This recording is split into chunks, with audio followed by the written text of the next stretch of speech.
Committee યુવા દ્વારા અહીં જે નાઇટ ક્રિકેટ ટુર્નામેન્ટનું આયોજન કરવામાં આવ્યું. સૌપ્રથમ તો યુવા કમિટી જે આ ખેલના માધ્યમથી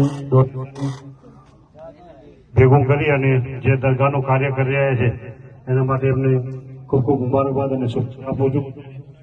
આ ટુર્નામેન્ટની અંદર લગભગ 65થી વધારે ટીમોએ ભાગ લીધો અને તમામ ટીમોની અંદર ફક્ત એક જ સમાજના નહીં પણ વિવિધ સમાજના ખેલાડીઓએ ભાગ લીધો. આમ તો જોવા જઈએ તો ક્રિકેટ એક એવું માધ્યમ છે કે એમાં કોમી એકતા અને ભાઈચારાના દર્શન થાય છે.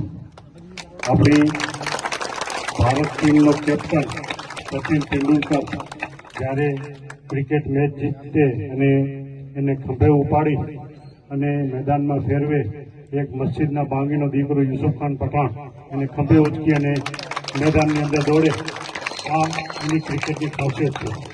અહીં પણ આપણે જોઈએ કે આ 65 ટીમોની અંદર વિવિધ સમાજના ખેલાડીઓ પોતાનું કૌશલ દાખવેલ અને આવા આયોજન થકી જ યુવાનોમાં રહેલી તાકાત, યુવાનોમાં રહેલી શક્તિ બહાર આવે છે અને એ રાષ્ટ્રીય લેવલ સુધી ક્યારેક આપણા યુવાનો ગામડામાંથી જઈ અને આગળ વધતા હોય છે.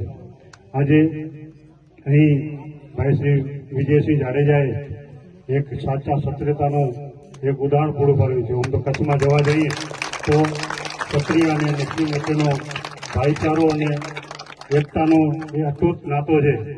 વીર રબડા જામે દાદી સુમરિયા માટે થઈ અને પોતાના જાતનું બલિદાન આપ્યું હતું અને એવી જ રીતે ભૈયા કંકલે આખો જાડેજા વંશ બચાવવા માટે થઈ અને પોતાના દીકરાઓની કુરબાની આપી.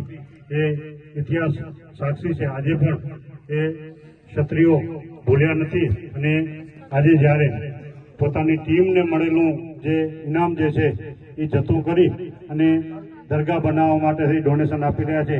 ખરેખર હું એમ સમગ્ર વિજયસિંહ અને એની સમગ્ર ટીમને ખૂબ ખૂબ અભિનંદન અને મુબારકબાદ આપું છું. સાથે સાથે જે ટીમ જીતી છે એને પણ મુબારકબાદ અભિનંદન આપું છું કે હાર અને જીત એ ગોળ વસ્તુ.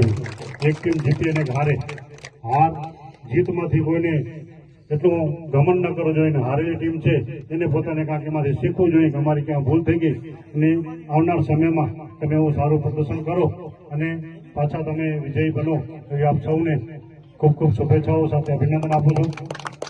આજે આ કમિટી દ્વારા ખાસ કરીને શહીદ કાસમ સાહેબ બાપુ અને જલાલ સાહેબ બાપુ અને તુણા વંડીના બંને સરપંચોએ મને બોલાવ્યો અને એ સન્માન કર્યો તે બદલ હું તેમનો ખૂબ ખૂબ આભાર માનું છું અને સમસ્ત